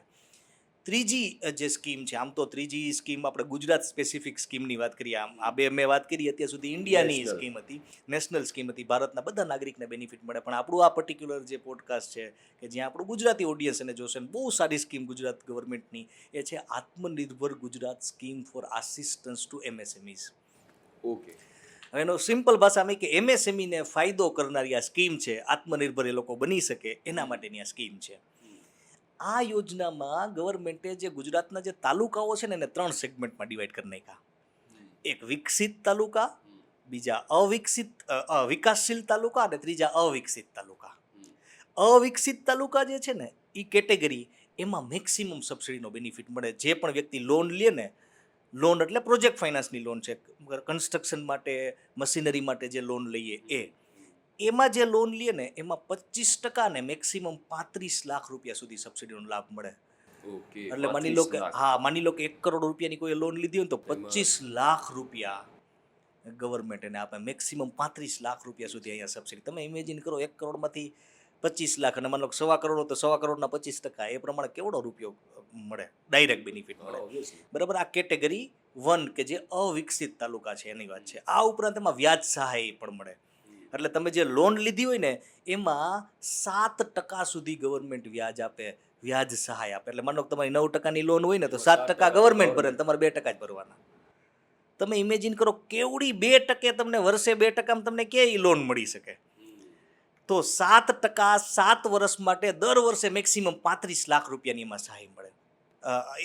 એ જ રીતે કેટેગરી 2 છે કે જેમાં 20% અને મેક્સિમમ 30 લાખ રૂપિયાની સબસિડીનો લાભ મળે, કેપિટલ સબસિડીનો, અને વ્યાજ સહાયમાં 6% 6 વર્ષ સુધી મળે. અને એ રીતે વિકસિત તાલુકાઓ કે જેમાં 10% અને મેક્સિમમ 15 લાખ રૂપિયાની કેપિટલ સબસિડી મળે, અને વ્યાજ સહાયની જો આપણે વાત કરીએ તો 5 વર્ષ માટે 5% સુધી એમાં બેનિફિટ મળે, દર વર્ષે 25 લાખ મેક્સિમમ. સો આત્મનિર્ભર ગુજરાત જે સ્કીમ છે ને એમાં MSMEs માટે બહુ બધા બેનિફિટ છે. જિલ્લા ઉદ્યોગ કેન્દ્ર જે છે, બરાબર, અલગ અલગ જિલ્લાના અલગ અલગ કેન્દ્રો છે, એ સબસિડીના નિયમન એનું કરતા હોય. અને કોઈ પણ વ્યક્તિ જો MSMEમાં ફોલ કરતો, MSMEમાં કોણ આવે, MSMEની નવી ડેફિનેશન તમને હું કહું ને તો MSMEને સમજવા માટે 2 ક્રાઇટેરિયા ગવર્મેન્ટ આપ્યા કે આ 2 ક્રાઇટેરિયા ફૂલફિલ થાય ને તો MSMEની અંદરમાં આવે. તો માઇક્રો, સ્મોલ, મીડિયમ એન્ટરપ્રાઇઝ એટલે MSME થયું. બરાબર. તો MSMEની સિમ્પલ વાત કરીએ ને તો એવા વ્યક્તિ કે જેનું પ્લાન્ટ અને મશીનરીમાં, એવો બિઝનેસ કે જેનું પ્લાન્ટ અને મશીનરીમાં ઇન્વેસ્ટમેન્ટ 125 કરોડ કરતાં ઓછું હોય, પ્લાન્ટ અને મશીનરીમાં ઇન્વેસ્ટમેન્ટ, અને જેનું ટર્નઓવર 500 કરોડ કરતાં ઓછું હોય, એ બધા MSMEમાં આવે. એટલે ઘણા બધા, ઓલમોસ્ટ બધા બિઝનેસીસ એમાં આવી જતા હોય. એની ઉપર જવાવાળા અલગ કેટેગરીમાં આવે. બરાબર. પણ MSMEમાં 2 ક્રાઇટેરિયા જોઈએ. શું? પ્લાન્ટ એન્ડ મશીનરીમાં તમારું ઇન્વેસ્ટમેન્ટ 125 કરોડ કરતાં નીચું હોય, અને તમારું ટર્નઓવર છે એ 500 કરોડ કરતાં ઓછું હોય. હા, હવે કેપિટલ જે સબસિડી છે ને એ માઇક્રો અને સ્મોલ માટે મળે. એના ડિટેલ અલગ ક્રાઇટેરિયા છે, એમાં મીડિયમ એન્ટરપ્રાઇઝ નો હોય. પણ આમ તમને મોટા ઓવરઓલ આપણે વાત કરીએ ને તો કે મોટા ભાગના ગુજરાતના જે બિઝનેસીસ છે ને એ માઇક્રો, સ્મોલ અને મીડિયમ એન્ટરપ્રાઇઝની અંતર્ગત આવી જતા હોય. એના માટે એક ઉદ્યમ રજિસ્ટ્રેશન સર્ટિફિકેટ કઢાવવાનું હોય ગવર્મેન્ટનું, ઉદ્યમ રજિસ્ટ્રેશન સર્ટિફિકેટ. હા, એના પણ ડિટેલ આપણે ઇન્ફોર્મેશન શેર કરેલી છે. હા, એના ક્રાઇટેરિયા કોઈ પણ વ્યક્તિ કાઢી શકે, જેમાં આ પર્ટિક્યુલર ક્રાઇટેરિયામાં આવતો એ સર્ટિફિકેટ ની કાઢી શકે, પછી એમને આ બેનિફિટ એનો મળતો હોય. પણ બહુ જ પાવરફુલ યોજના છે ને અત્યારે બધા સેન્ટર્સમાં તમને કહું ને હજારો બિઝનેસીસ એનો લાભ લે છે. કોઈ વ્યક્તિ અત્યારે એમ કે મેં મશીન લઈ, નવો ધંધો નાખ્યો, મારી આપણા પૈસાથી મશીન લઈ લીધું, તો એ મૂર્ખામી કરે છે ક્યાંક ને ક્યાંક. કારણ કે ગવર્મેન્ટ આવડો બેનિફિટ આપે, તમને ડાયરેક્ટ બેનિફિટ આપે, સબસિડીનો, વ્યાજમાં બેનિફિટ આપે, તો શા માટે ના લેવો? એટલે આ બધા, આ 3 scheme, CGTMSE scheme, home loan માટેની પ્રધાનમંત્રી આવાસ યોજના, અને આત્મનિર્ભર ગુજરાત સ્કીમ જે છે. આત્મનિર્ભર ગુજરાત સ્કીમમાં હું વાત કરું ને એમાં GSTમાં પણ બાદ મળે છે. 100% GST, સ્ટેટ GST જે લાગતો SGST એમાં બાદ મળે. ઇલેક્ટ્રિસિટી ડ્યુટી હોય એમાં 100% એક્ઝેમ્પશન મળે. પેટર્ન રજિસ્ટર, એમાં 15 જાતના અલગ અલગ બેનિફિટ્સ છે. સો આ 3 એવી યોજના છે કે એઝ અ બિઝનેસમેન આપણે એમાં થોડું વધારે અવેર થવું જોઈએ. As a businessman, as a normal વ્યક્તિ તરીકે પણ જેટલા આપણે આમાં અવેર બનીએ ને એટલો આપણે એમાં મેક્સિમમ બેનિફિટ મળી શકે. યસ બ્રધર, આ તો આપણે એવી વાત કરી, MSMEની વાત કરી, અમુક ટર્નઓવર, અમુક ક્રાઇટેરિયાની વાત કરી. હવે કોઈ દૂધની ડેરીવાળો છે, કોઈ કરિયાણાની દુકાનવાળો છે, જેનું ઇન્વેસ્ટમેન્ટ હશે 5 લાખ રૂપિયા, 7 લાખ રૂપિયા, 10 લાખ રૂપિયા, તો તો એના માટે એવી કોઈ યોજના છે સરકારની કે જે એને ફાયદો કરાવે, જેમાં સબસિડી મળતી હોય? હવે નાના લોકો જે લોકો નાના બિઝનેસીસ છે, બહુ નાના બિઝનેસીસ છે, એને કાંઈ બિઝનેસમાં બેનિફિટ અથવા નાની અમાઉન્ટની લોન જોઈએ છે, એના માટે ગવર્મેન્ટની મુદ્રા લોન કરીને સ્કીમ છે. ઘણું બધું ફંડ ગવર્મેન્ટ આપ્યું છે. એમાં 3 કેટેગરી ડિવાઈડ કરવામાં આવી છે મુદ્રા લોનમાં. સૌથી પહેલી કેટેગરી છે શિશુ, બીજી કિશોર અને ત્રીજી તરુણ. આવી 3 કેટેગરીમાં એને ડિવાઈડ કરવામાં, જેને 50,000થી ઓછી લોન જોતી હોય એને શિશુ કેટેગરીમાં રાખવામાં આવ્યા છે. 50,000થી 5 લાખ એમને કિશોર કેટેગરીમાં, અને 5 લાખથી 10 લાખ એ લોકોને તરુણ કેટેગરીમાં રાખવામાં આવ્યા છે. એમાં પણ તમારે જે નાના બિઝનેસીસની તમે વાત કરી તો એ ડાયરેક્ટ બેંકમાં અપ્રોચ કરી શકે. મલ્ટિપલ બધી બેંક્સના એમાં અલગ અલગ બેંક્સને ટાર્ગેટ જ આપી દેવામાં આવ્યા છે, અને ત્યાં જઈ અને જે કસ્ટમર છે, જે વ્યક્તિ છે જેને લોનની જરૂર છે, એ પોતાના પ્રોજેક્ટ વિશે અથવા એ પૈસાનો કેવી રીતે ઉપયોગ કરશે, એન્ડ યુઝ કઈ રીતે હશે, એ જસ્ટિફાઈ કરીને બતાવી અને ત્યાંથી પણ એ લોન લઈ શકે. એટલે નાની ટિકિટ સાઇઝની લોન છે. બીજી વસ્તુ, મુદ્રા લોનમાં ઘણા બધા લોકોને એવો ક્વેશ્ચન હોય છે કે ભાઈ મને મળતી નથી અથવા મને મળી નથી. એનું રીઝન પણ ક્યાંક ને ક્યાંક એવું છે કે એ પોતે વેલ પ્રિપેર્ડ થઈને બેંક પાસે નથી જતા. થોડુંક પોતાના બિઝનેસ વિશે, આવનારા 5 વર્ષમાં એમના એક્શન પ્લાન કઈ રીતે છે, આવનારા વર્ષમાં શું કરશે, એના પછીના વર્ષમાં શું કરશે, એને પ્રોજેક્ટ રિપોર્ટ કહેવાય બેઝિક ભાષામાં. તો એ થોડુંક વેલ પ્રિપેર્ડ થઈ અને એક બેંક માનો કે ના પાડે તો કદાચ બની શકે મલ્ટિપલ બેંકમાં જવું પડે. મુદ્રા લોનમાં ખાસ એ ધ્યાન રાખવાનું રહે કે જે બેંકમાં તમારું ઘણા વર્ષોથી ખાતું હોય ને ત્યાં જઈએ ને તો પોસિબિલિટી વધી જતી હોય. તો આ મુદ્રા સ્કીમ છે. બેઝિકલી જે નાનો વેપારી હશે એને તો આ ખબર જ નહીં હોય ને કે મારે શું પ્રિપેર કરીને જવાનું. હા, એને આઈડિયા ના હોય કે આગામી 5 વર્ષમાં મારો ધંધો ક્યાં જવાનો છે. કદાચ એટલું એજ્યુકેશન પણ નહીં હોય. હવે આમાં તમને કહું ને, એમાં તમારે બહુ ફેન્સી વેમાં પ્રિપેર કરવાની જરૂર નથી. નોર્મલ લેવા, હું સિમ્પલ વાત કરું. હું તમારી પાસે માનો પૈસા માગવા આવું કે ભાઈ એક કામ કરો, મારે 2 લાખ રૂપિયા જોતા છે, તો તમે પૂછો જ કરે ને ક્યાં નાખવા છે, ભાઈ તારે શેના માટે જોઈએ છે પૈસા, બરાબર. હું તમને એના માટે મારે કંઈ ડિટેલ પ્રિપેરેશન કરવાની જરૂર, મારી પાસે એવું જસ્ટિફાયેબલ રીઝન હોવું જોઈએ કે એ પૈસાનું હું શું કરીશ. કારણ કે બેંકને આપણી પ્રોપર્ટીમાં રસ નથી, બેંકને શેમાં રસ છે? એના વ્યાજમાં રસ છે. બેંકને એમાં રસ છે કે ભાઈ કોઈને મેં 1 લાખ, 2 લાખ, 5 લાખ રૂપિયા આપ્યા તો એ પૈસા પાછા કઈ રીતે આવશે, એમાં રસ છે ને. આપણે બિઝનેસની વાત કરી, હવે આપણે થોડું ખેડૂતોની વાત કરીએ, થોડું એગ્રીકલ્ચરની વાત કરીએ. તો ખેડૂતો માટે સરકાર, કારણ કે બહુ બધું કરી રહી છે, કોઈ પણ સરકાર હોય, પહેલાં પણ કરતી હતી, અત્યારે પણ કરે છે. ખેડૂતો માટે અને જે આજકાલ એગ્રી એન્ટરપ્રેન્યોર્સ છે એમના માટે કોઈ લોન છે, એમાં કોઈ ફાયદો એમને થતો એવી રીતે? બહુ સરસ આ ક્વેશ્ચન છે તમારો. અત્યારે એગ્રી પ્રોસેસિંગ યુનિટ અને ફૂડ રિલેટેડ આપણે યોજનાની વાત કરીએ, બહુ ઇમ્પોર્ટન્ટ યોજના છે. પહેલી યોજના જેનું નામ છે PMFME સ્કીમ, કે જેમાં કોઈ વ્યક્તિ ફૂડ પ્રોસેસિંગનું કોઈ યુનિટ નાખે છે, કોઈ પણ ફૂડ, પણ એ પ્રોસેસિંગ કરે છે એનું ફૂડ, તો એ PMFME સ્કીમની અંતર્ગત આવે. એમાં 35% સુધી સબસિડીનો લાભ મળે, મેક્સિમમ 10 લાખ રૂપિયા સુધી સબસિડીનો લાભ મળે નોર્મલ ઇન્ડિવિજ્યુઅલ વ્યક્તિ ફૂડ પ્રોસેસિંગનું કરતો હોય તો. હવે કોઈ ગ્રુપ મળી અને માની લો કે કોઈ ફૂડ પ્રોસેસિંગનું કરે, માની લો કે સેલ્ફ હેલ્પ ગ્રુપ છે કે કોઈ મંડળી છે, આ રીતે મળી અને કોઈ માનો કે કરતું તો એમાં 35% અને 3 કરોડ રૂપિયા સુધી સબસિડીનો લાભ મળી શકે, વિચ ઇઝ હ્યુમંગસ PMFME અંતર્ગત. આ ઉપરાંત માની લો કે કોઈ એગ્રીનું કામકાજ કરે છે, ફૂડ પ્રોસેસિંગનું નથી, એગ્રી રિલેટેડ છે, માની લો કે દાણાનું પ્રોસેસિંગ, અત્યારે ગુજરાતમાં કેટલા એગ્રી પ્રોસેસિંગના યુનિટ્સ હોય છે, તો એના માટે AIF કરીને એક બહુ સરસ સ્કીમ છે, એગ્રીકલ્ચર ઇન્ફ્રાસ્ટ્રક્ચર ફંડ કરીને. એમાં 3% સુધી વ્યાજ સહાયનો બેનિફિટ મળી શકે. હવે કોઈ વ્યક્તિ હોય કે જે ફૂડ પ્રોસેસિંગનું કરે છે અને એ ફૂડ એમનું એગ્રી સાથે કનેક્ટેડ છે, તો એમને જે આપણે વાત કરી 35% સુધી સબસિડીનો બેનિફિટ મળી શકે અને 3% સુધી વ્યાજ સહાયનો બેનિફિટ પણ મળી શકે. આ ઉપરાંત એમાં જો આપણે CGTMSE સ્કીમ એડ કરી દઈએ તો બહુ ઓછી પ્રોપર્ટીમાં અથવા વિધાઉટ પ્રોપર્ટી પણ આપણે એમાં ફંડિંગ આપી શકીએ છીએ. આ બહુ ઇન્ટરેસ્ટિંગ વસ્તુ છે. કોઈ વ્યક્તિ પાસે માની લો બહુ ઓછી પ્રોપર્ટી છે અથવા પ્રોપર્ટી નથી અને એમની પાસે કોઈ સારો આઈડિયા છે, તો CGTMSE સ્કીમની અંતર્ગત ગવર્મેન્ટ એની ગેરંટી લેશે. ફૂડ રિલેટેડ પ્રોજેક્ટ હશે ફૂડ પ્રોસેસિંગનું, તો PMFME માં એને સબસિડીનો બેનિફિટ મળશે અને એની સાથે જો એગ્રી કનેક્ટેડ હશે તો એમના 3% વ્યાજ સહાયનો બેનિફિટ પણ મળશે. તો આ એવી વસ્તુ છે કે જે એગ્રી રિલેટેડ છે. આ ઉપરાંત ખેડૂતો માટે માની લો ઘણીવાર શું થતું હોય, ગામડે કેટલાક ખેડૂત હોય, બરાબર, હવે એનો છોકરો સિટીમાં રહેવા ગયો હોય, આવા ઘણા બધા એક્ઝામ્પલ હોય, હવે ભણતો હોય, હજી એમને પોતાનો નોકરી ચાલુ કરી હોય, હવે ત્યાં મકાન લેવું જ સિટીમાં, કારણ કે મેરેજ પહેલાં લગ્ન આપણે મકાન લોન વિચારતા હોય બધા મા બાપ, બરાબર. હવે મકાન લેવું છે ને હોમ લોન લેવી છે, તો છોકરાની એટલી ઇન્કમ નથી કે જેમાં સારી જેટલી અમાઉન્ટની હોમ લોન જોઈએ એ મળી શકે. એવા સંજોગોમાં અમુક હોમ લોનની પ્રોડક્ટ એવી છે કે જેમાં એ બેયને મર્જ કરે. ગામડે જે મા બાપ ખેતી કરે છે એમની ઇન્કમને કન્સિડર કરવામાં આવે અને છોકરાની જે નોકરી છે એમની ઇન્કમને મર્જ કરીને એને પૈસા આપવામાં આવે. બહુ સારી વસ્તુ છે, એમાં હોમ લોનનો બેનિફિટ ઇઝીલી મળી શકે, બાકી ના મળતો હોય. બીજી વસ્તુ, ખેડૂત માટે સ્પેસિફિકલી વાત કરીએ. હવે માની લો કે ખેડૂતને પૈસાની જરૂર પડી તો એના માટે KCC કરીને એક બેંકનો પ્રોગ્રામ આવે જેને કહેવાય કિસાન કેશ ક્રેડિટ. ઓકે. એટલે એમાં એકડ દીઠ પૈસા મળતા હોય. એકડ દીઠ 1.5 લાખ રૂપિયાથી લઈને 4, 4.5, 5 લાખ રૂપિયા સુધી એમાં KCC સ્વરૂપે પૈસા મળતા હોય. આ ઉપરાંત જો કોઈ ખેડૂત છે એમાં પોતાની પ્રોપર્ટી આપે તો પ્રોપર્ટીની ઓછી અમાઉન્ટ ઉપર પણ મેક્સિમમ અમાઉન્ટ એમને ફંડિંગ સ્વરૂપે મળતી હોય, CC સ્વરૂપે મળતી હોય. એટલે કે બેંક માની લો કોઈ 25 લાખ રૂપિયાની CC લઈ લીધી તો બેંક એના ખાતામાં 25 લાખ રૂપિયા નાખી દે, પણ 25 લાખ ઉપર વ્યાજ ન લાગે. વ્યાજ લાગે એટલી જ અમાઉન્ટ ઉપર કે જેટલો એમાંથી ઉપાડ કરે. એટલે ખેડૂત માટે CC તો ખેડૂત માટે બહુ હેલ્પફુલ સાબિત થાય. ઓકે. હવે જે ઓડિયન્સ આપણને જોવે છે એને નથી ખબર કે સરકારી લોનની ડિટેલ ક્યાંથી લેવાની, તો એ સ્ટાર્ટ કરવાની અને એ જાણવાની સ્ટેપ બાય સ્ટેપ પ્રોસેસ જો તમે કહી શકો તો એમાં બહુ લોકોને ફાયદો થશે.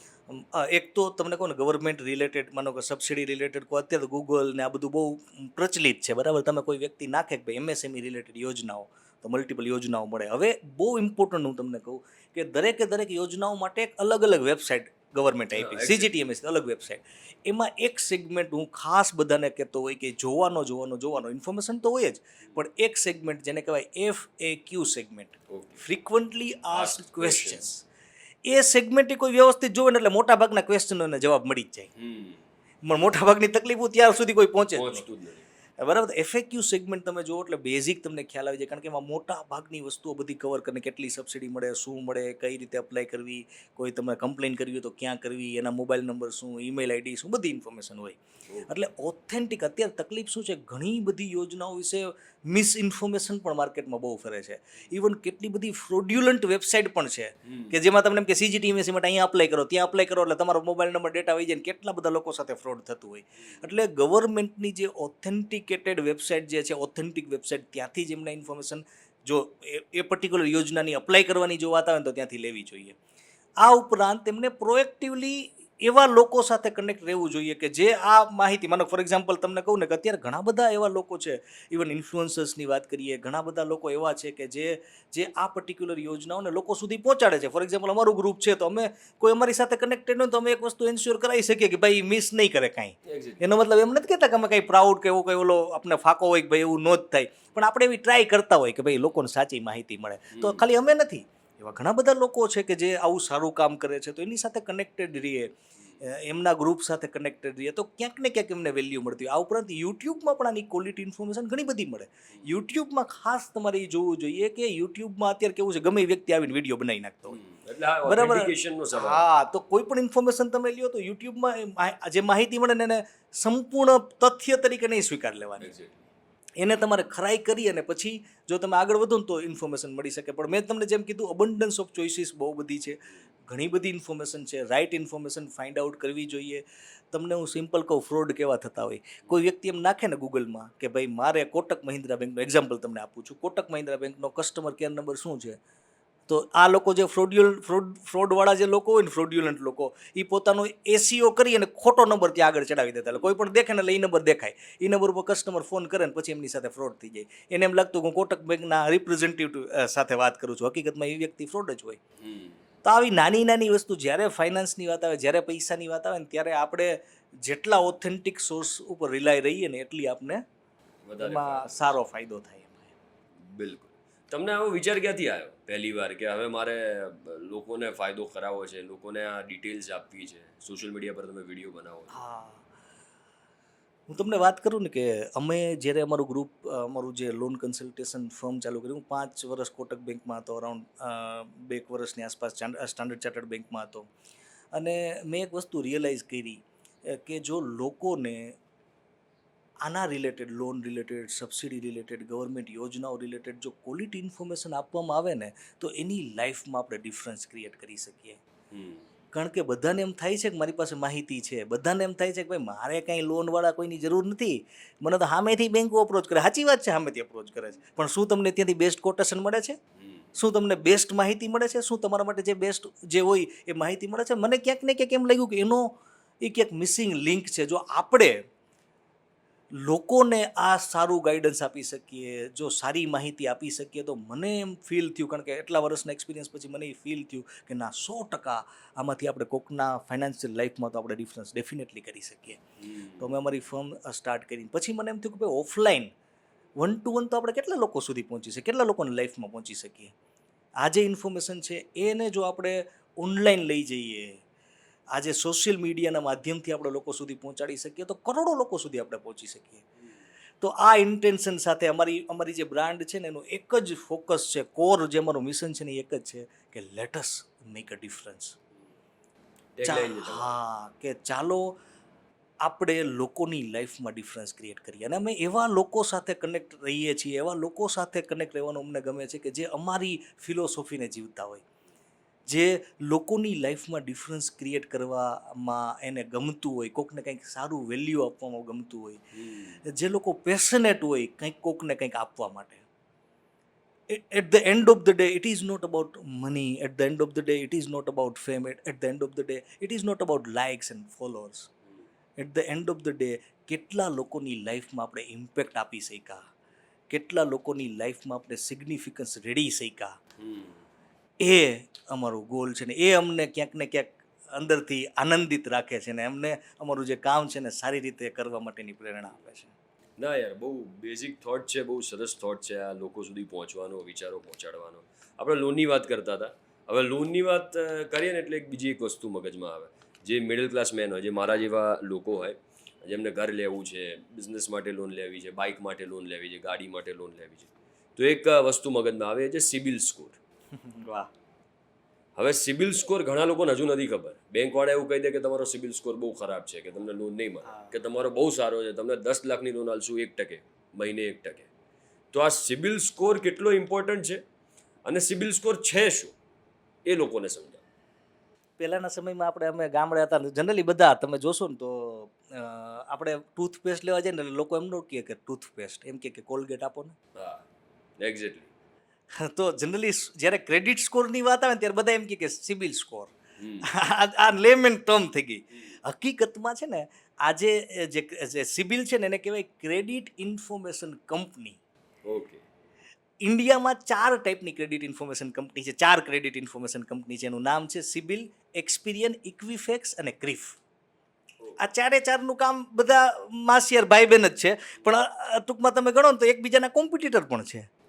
અચ્છા. પણ ક્રેડિટ ઇન્ફોર્મેશન કંપની જે છે, આ સિબિલ ને આ બીજી 3 કંપની, એનું કામ શું, ફંડામેન્ટલ કામ શું, એની જો વાત કરીએ ને એ આપણે જો સમજી લઈએ ને તો આપણે સમજાઈ જઈએ કે હા, સિબિલ સ્કોર ક્યારે વધે ને ક્યારે ઘટે. હું તમને એક એક્ઝામ્પલ આપું. કોઈ વ્યક્તિ છે, માની લો કે મગનભાઈ છે એક્ઝામ્પલ તરીકે, બરાબર. મગનભાઈ આઈસીઆઈસીઆઈ બેંકમાં ગયા, ત્યાંથી 25 લાખની લોન લીધી, એક્ઝામ્પલ આપું છું. અને આઈસીઆઈસીઆઈ બેંકને ચૂનો મારી દીધો, ભાઈ હવે ભરાય એમ નથી. હવે મગનભાઈને પાછા બીજા 25ની જરૂર પડી. હવે એચડીએફસી બેંક પાસે ગયા, મને આપો ને ભાઈ, હું તો બહુ દૂધનો ધોયેલો છું, બરાબર. હવે એકવાર દાજી ગઈ છે, કોણ બેંક દાજી ગયા? ICICI bank. પણ એચડીએફસીને ખબર નથી કે આ મગનભાઈ ક્યાંથી આવે છે, આ વાલિયા લૂંટારો છે કે વાલ્મીકી ઋષિ છે, એને ખબર તો નથી, બરાબર. તો એચડીએફસી વાળનો બેંક એને 25 લાખ રૂપિયા આપી દે ને એચડીએફસી છેતરાઈ જાય, એના ચાન્સીસ પૂરેપૂરા રહે. ઘણા લોકો ટ્રેડિશનલ દુનિયામાં એમને કરતા હોય, બધા પાસે થોડું લઈને પૈસા લઈને બધાને બૂચ મારતા હોય.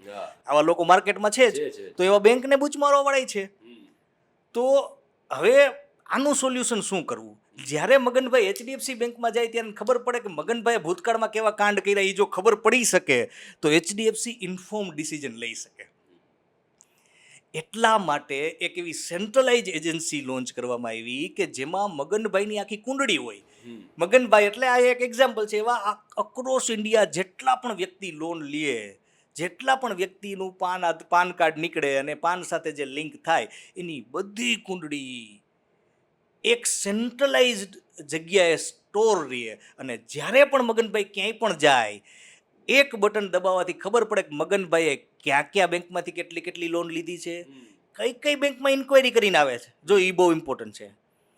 કોઈ વ્યક્તિ માની લો કે આપણે એમ કહે ને, ઘણી વાર આપણે જતા હોય ને કે કેને ભાઈ દર વખતે ભાઈ અહીંથી જ માલ લઉં છું, ખબર ઘણા એમ કહે, ભાવ ઘટાડો હોય ને કે ભાઈ હું દર વખતે યાર તમારી પાસેથી માલ લઉં છું, થોડોક તો ડિસ્કાઉન્ટ આપો. તો મગનભાઈએ કઈ કઈ જગ્યાએથી ઇન્ક્વાયરી કરીને આવે છે આપને જ ખબર નથી. મગનભાઈએ કેટલા હપ્તા બાઉન્સ કર્યા પછી કેટલા દિવસમાં ભર્યા, ડિટેલ ઇન્ફોર્મેશન. કેટલી જાતની લોન લીધી, પેલી લોન લીધી તો ક્યાંથી લીધી, બેંકમાંથી લીધી કે NBFC માંથી લીધી, ક્રેડિટ કાર્ડ કેટલા ચાલે છે, ક્રેડિટ કાર્ડ ઉપર કઈ લોન લીધી. હવે જે વ્યક્તિ ક્રેડિટ કાર્ડ ઉપર લોન લેતો હોય પૈસાનો કેટલો ભૂખ્યો હોય, એક લોન માટે 25 જગ્યાએ ઇન્ક્વાયરી કરતો હોય પૈસાનો કેટલો ભૂખ્યો હોય. તો આ બધી વસ્તુઓ ચેક કરે ક્રેડિટ ઇન્ફોર્મેશન કંપની, અને એક સ્કોર ડિઝાઇન કરે કે મગનભાઈ કેટલા દૂધના ધોયેલા છે. તો 300 થી 900 વચ્ચેનો એક સ્કોર બને. 300 એટલે કે એ વાલીઓ લૂંટારો, બરાબર, એનો કાંઈ ભરોસા થઈ શકે નહીં.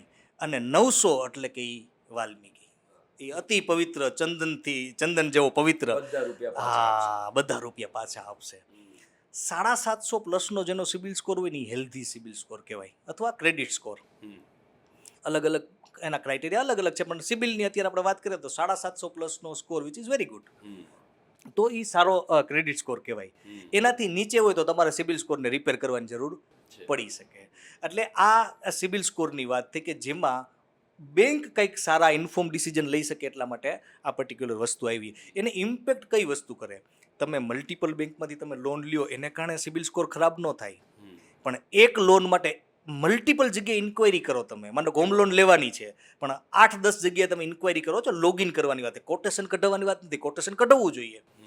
બેંકને લોગિન ના કરો. લોગિન એટલે તમે પાન આધાર આપ્યા, ફોર્મ ભરીને તે સબમિટ કર્યું, એ લોગિન કહેવાય. એને હાર્ડ ઇન્ક્વાયરી કહેવાય. 2 ટાઈપની ઇન્ક્વાયરી હોય. તમે સિબિલની ઓફિશિયલ સાઇટ ઉપર જઈને સ્કોર કઢાવો ને એને સોફ્ટ ઇન્ક્વાયરી કહેવાય, એના કારણે તમારો સિબિલ સ્કોર ઘટે નહીં. પણ બેંકમાં તમે અપ્લાય કરો, ક્રેડિટ કાર્ડ માટે તમે અપ્લાય કરો તો એ હાર્ડ ઇન્ક્વાયરી કહેવાય, એના કારણે તમારો સિબિલ સ્કોર ઘટી શકે. કેમ? કારણ કે તમારી પૈસાની ભૂખ બતાવે. એટલા માટે, બરાબર. પછી તમારો માનો કોઈ વ્યક્તિ બાઉન્સ કરે. હવે એમાં પણ બાઉન્સમાં પણ પ્રકારો હોય. માની લો કે ડિફોલ્ટર જે વ્યક્તિ હોય ને એમાં પણ ડિફોલ્ટરને અલગ અલગ રંગો હોય. માની લો કોઈ એમ કે મેં 25 લાખની લોન લીધી પણ પછી હવે આપણે 25 તો સાહેબ ભરી શકીએ એમ નથી, તમે કહેતા હોય તો 10 ભરી દઉં, બાકી આ પૂરું કરો. તો બેંક શું વિચાર કરે, હાવ જાય એના કરતાં 10 પૂરું કરો ને. તો એવો વ્યક્તિ જે હોય ને એના સિબિલ સ્કોરમાં લખાય સેટલમેન્ટ. એટલે એને સેટલમેન્ટ કર્યું, બેંકને બ્લેકમેલ કરીને પણ પૂરું કર્યું. બેંક કે ભાઈ આનો ગાંઠો છટકે, બરાબર. એ પહેલો વસ્તુ. બીજો એના કરતાં એડવાન્સ લેવલનો હોય.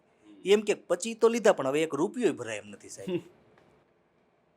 અત્યાર સુધી ભર્યું, હવે જય શ્રી કૃષ્ણ, હવે હું 1 રૂપિયો આપીશ નહીં. તમે કહેતા હોય તો તમે જેમ કરવાનું હોય તમારી પ્રોસેસ કરવા માટે હું કાંઈ ભરી શકું. એને કહેવાય રિટર્ન ઓફ.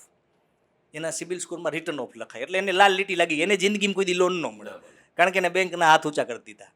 હવે રિટર્ન ઓફ હોય ને એમાં પાછા 2 પ્રકારના રિટર્ન. આ બધું બહુ ઇન્ટરેસ્ટિંગ છે. જે ઉઠી જાય, જે ડિફોલ્ટ થઈ જાય ને એમાં 2 ટાઈપના ડિફોલ્ટર હોય. એક વિલફુલ ડિફોલ્ટર અને બીજા કહેવાય નોન વિલફુલ ડિફોલ્ટર. વિલફુલ એટલે ચાઈ કરીને ઉઠો હોય. એ ઉઠ્યા પછી તો 55 લાખ રૂપિયાની ગાડી લેતો એવાય છે, ઉઠ્યા પછી મર્સિડીઝ ફેરવતો હોય. તો આ બધા કોણ કહેવાય? વિલફુલ ડિફોલ્ટર. ઉઠ્યા પછી દુનિયાના અનેક દેશોમાં ફરતો હોય. આપણી પાસે છે જ એક્ઝામ્પલ ઘણા બધા. આ બધા વિલફુલ ડિફોલ્ટર કહેવાય. અને બીજા હોય નોન વિલફુલ ડિફોલ્ટર, કે જે બિચારા ઉઠી ગયા છે ને ઉઠવું નહોતું, પણ માર્કેટની પરિસ્થિતિ એવી સર્જાણી, બિઝનેસની પરિસ્થિતિ એવી સર્જાણી, નાદાર થઈ ગયા. તો નોન વિલફુલ ડિફોલ્ટર કહેવાય. એ બેયની ટ્રીટમેન્ટ કાયદા પ્રમાણે પાછી અલગ હોય. એમાં આપણે બહુ લોમાં નથી ઉતરતા, પણ આ તમને ડિફોલ્ટરની એ વાત કરું. પણ બહુ ઇન્ટરેસ્ટિંગ છે આ ટોપિક. અને એઝ અ બિઝનેસમેન તરીકે આપણે આ બધી વસ્તુ નોલેજ હોવું જરૂરી છે કે ભાઈ ડિફોલ્ટ થયા પછી શું થાય. પ્રોપર્ટી હરાજી થઈ જાય. માનો હરાજી ક્યારે થાય? એના માટે હરાજી થતા પહેલાં તમારા અધિકારો શું છે, આપણે એના રિલેટેડ એ વિડીયો બનાવ્યો છે કે તમારી લોન ડિફોલ્ટ થઈ ગઈ એનો મતલબ તમે એવો નથી ગુનેગાર થઈ ગયા, એવું નથી કે તમને સીધું બેંકના જેલમાં નાખી દેશે પોલીસ આવીને, બરાબર. તો તમારા ક્યાં અધિકારો છે? તો આ બધી વસ્તુ આપણે જાણવી જોઈએ કે જેને કારણે આપણે ઇન્ફોર્મ રહી શકીએ. આપણે એવું ને ઘણીવાર લોકો છે ને બહુ ડિપ્રેશનની હાલતમાં ચાલ્યા જતા હોય, બહુ દુઃખી થઈ જાય, એમ લાગે કે મારો બિઝનેસ ન ચાલ્યો અને હવે મારું શું થશે. અને અમુક એવા ડિસિઝન લઈ લેતા હોય કે જે એમના બિઝનેસને હર્ટ કરે, એમની ફેમિલીને હર્ટ કરે. તો એવી સિચ્યુએશનમાં તમને કહું ને, કોઈનું ડિફોલ્ટ થવું ના થવું એ ઘણા બધા ફેક્ટર ઉપર અસર કરતું હોય. માર્કેટ સિનારીઓ તો માનો કે કોવિડનો ટાઈમ હતો ત્યારે ઘણા બધા લોકો, જેન્યુઇન લોકો પણ ડિફોલ્ટ થઈ ગયા હતા, બરાબર. તો અમુક સિચ્યુએશન એવી આવતી હોય, અમુક માર્કેટની પરિસ્થિતિ આવી હતી જેના કારણે. પણ એનો મતલબ એવો નથી કે આપણે હિંમત હારી જઈએ અને આપણે આપણા અધિકારોને ના સમજીએ. ત્યાં પણ ગવર્મેન્ટે ઘણા બધા અધિકારો આપણે ડિફોલ્ટર્સને પણ આપેલા. પણ હા, જે માની લો કે અમુક નાના છોકરા હોય ને, એમાં છોકરા 2 ટાઈપના હોય. એક તો સૂતા હોય ને એને પીપી થઈ જાય પથારીમાં, અને અમુક લોકો જાગતા હોય ને પીપી કરે, સૂતા હોય ને પીપી થઈ જાય ને એનું માની લો કંઈક સોલ્યુશન, જાગતા પીપી કરે ને એનું કંઈ સોલ્યુશન થાય નહીં. વિલફુલ જે ડિફોલ્ટર હોય ને એની ટ્રીટમેન્ટ ગવર્મેન્ટ કરતી હોય, ગવર્મેન્ટથી થતી હોય એટલી કરતી હોય. પણ આપણે એ પાછું એમાં બહુ ડિટેલમાં ઉતરવા કરતાં આપણે આમ જોઈએ ને કે આ સિબિલ જે વસ્તુ છે ને બહુ ઇન્ટરેસ્ટિંગ છે. હવે આ ઇન્ડિવિજ્યુઅલની આપણે વાત કરી, એ રીતે કંપનીનો પણ સ્કોર હોય, એને કહેવાય સિબિલ રેન્ક, એને સિબિલ MSME રેન્ક કહેવાય. અને એ રેન્ક 1 થી 10 વચ્ચે હોય. એમાં ઉલટું હોય, જેટલો ઓછો ને એટલો ફાયદો. 1 એટલે દૂધની દોયલ કંપની, અને 10 હોય ને એટલે એનો મતલબ કે ડિફોલ્ટ થઈ જશે. જો CMR જે છે ને સિબિલ રેન્ક, એ કોઈ પણ કંપનીની આવનારા 12 મહિનામાં ઉઠવાની પ્રોબેબિલિટી બતાવે, ડિફોલ્ટ થવાની પ્રોબેબિલિટી બતાવે. એટલે કોઈ એકનો સિબિલ હોય ને એટલે એ નહીં ઉઠે, બહુ વ્યવસ્થિત છે, આ ઉઠે જ નહીં એમ એવી કંપની. પણ જેમ એ સ્કોર વધતો જાય 5, 6 ત્યાં સુધી બધી બેંકો લોન આપે. ભાઈ 7 એટલે પછી બેંક બધા હાથ ખેંચી લે, આપે તો બહુ રેટમાં આપે. અને પછી 10 હોય ને એટલે એ ઉઠવું જ હોય, કંઈ ઉઠે કંઈ ના ઉઠે એવું પોઝિશન હોય. તો આને સિબિલ MSME રેન્ક કહેવાય. સો આ બધું ઇન્ટરેસ્ટિંગ વસ્તુ છે, અને બિઝનેસમેન તરીકે આપણે આ બધી વસ્તુ ખ્યાલ બહુ ફેર પડે. હવે મારો સિબિલ 823 ની આજુબાજુ છે, 800 પ્લસ છે, બરાબર. અને મારા ફાધરનો 600, 620, 630 એવો કંઈક છે. તો મને તો શું છે કે બેંક વાળાના નોટિફિકેશન આવતા હોય કે તમને અમે 12 લાખની લોન આલીએ છીએ, 1% કોઈ પ્રોસેસિંગ ફી નહીં, કશું જ નહીં. અને મારા ફાધરને શું હતું કે વચ્ચે 1-2 હપ્તા કંઈક બાઉન્સ થઈ ગયા છે, ઇન કેસ તો એમનો સિબિલ ઘટી ગયો. પછી એવું થયું કે એમને લોન જોઈતી હતી, અમે બિઝનેસ ચાલુ કર્યો એના માટે. તો પછી લોનમાં તકલીફ થવા લાગી એમના નામે, મને મળી જતી. હવે સવાલ એ છે કે જેનો સિબિલ એકવાર બગડી ગયો, એને રિપેર કેવી રીતે કરવું? Very good question. જો બગડ્યું રિપેર કેવી રીતે કરવું ને એના ઉપર આધાર રાખે કેટલું બગડ્યું છે. ફોર એક્ઝામ્પલ માની લો કોઈ રિટર્ન ઓફ કર્યું તો એ સુધરે નહીં, કોઈ સેટલમેન્ટ કરેલું છે સુધરવાના ચાન્સીસ બહુ ઓછા રહે. પણ માની લો હપ્તા બાઉન્સ થયા છે, જેન્યુઇન રીઝન છે, અથવા થોડા ઘણા હપ્તા બાઉન્સ છે અને એને આપણે સુધારવું છે તો સુધરી શકે. ફોર એક્ઝામ્પલ તમારી વાત કરું તો 623નો સિબિલ સ્કોર છે, વિચ કેન બી કરેક્ટેબલ, એમ કે એ સુધરી શકે. તો એને કઈ રીતે સુધારવું તો એના માટે બેસ્ટ ઓફ ધ બેસ્ટ રસ્તો તમને હું આપું, એ છે secured credit card. Okay. CIBIL score સુધારવાનું આનાથી રામબાણ હથિયાર બીજું કોઈ ના હોઈ શકે. એમાં તમારે શું કરવાનું, બેંકમાં 50,000 રૂપિયાની ફિક્સ ડિપોઝિટ મૂકી દેવાની અને કહેવાનું કે મને હવે આમાં આને 50,000ની સામે મને ક્રેડિટ કાર્ડ આપો. એટલે બેંક તમને 40,000ની લિમિટનું ક્રેડિટ કાર્ડ આપી દે. એમાં તમારો સિબિલ સ્કોર ન જોવે. કેમ? કારણ કે 50 તો તમે આપ્યા છે, એની સામે તેને 40,000 વાપરવા દેવા છે. એટલે તમને ક્રેડિટ કાર્ડ મળ્યું, સિક્યોર્ડ ક્રેડિટ કાર્ડ મળ્યું. એટલે બેંકને કાંઈ તકલીફ નથી. કાલ સવાર તમે પૈસા એની પાસે 50 પડ્યા જ છે તમારા, બરાબર. એટલે બેંક તમને આપશે. પછી એ જે 40,000ની લિમિટવાળું જે ક્રેડિટ કાર્ડ છે ને એની ઉપર તમારે નાની ટિકિટ સાઇઝની લોન લેવાની. મોબાઈલની લોન લીધી, માની લો મિક્સ નાના મોટા મર્ચન્ડાઇઝ રિલેટેડ પ્રોડક્ટની લોન લીધી, નાની ટિકિટ સાઇઝની લોન લઈને અને રેગ્યુલર ભરવાની. ઓકે. ધીમે 6-8 મહિને, વર્ષે તમારો સિબિલ સ્કોર સુધરવાનો ચાલુ થશે. બહુ પાવરફુલ આ હથિયાર છે કે જેમાં તમે પછી તમારે ટ્રાય કરી શકો. માની લો તમારે એકવાર તમને કહો કે હવે સિબિલ સ્કોર સુધરો છે તો પછી થોડીક મોટી ટિકિટ સાઇઝની લોન લ્યો, ભરો. કારણ કે એની ઉપર તમને એવડું મોટું વ્યાજ નહીં લાગે, પણ સિબિલ સ્કોર તમારો બહુ ઇઝીલી સુધરશે. બીજી વસ્તુ, ઘણીવાર કેવું થાય છે અત્યારે એ માર્કેટમાં આપણે જોવામાં આવ્યું છે કે કોઈક બીજાની લોન મારામાં બોલતી હોય. હવે હું માની લો ઘણીવાર લોકો સિબિલ સ્કોર પોતાનો ચેક કરે, લોન લેવા અમારી પાસે આવ્યા હોય તો આપણે ચેક કરી એમ પૂછીએ કે ભાઈ તમારો સિબિલ, કે આપણે બધું રેડી જ છે. સિબિલ સ્કોર ચેક કરીને ખબર પડે 550નો સિબિલ સ્કોર. ત્યારે અમે જોઈએ કે ભાઈ આ લોન, કે આ તો મારી છે જ નહીં, મારામાં બોલે છે.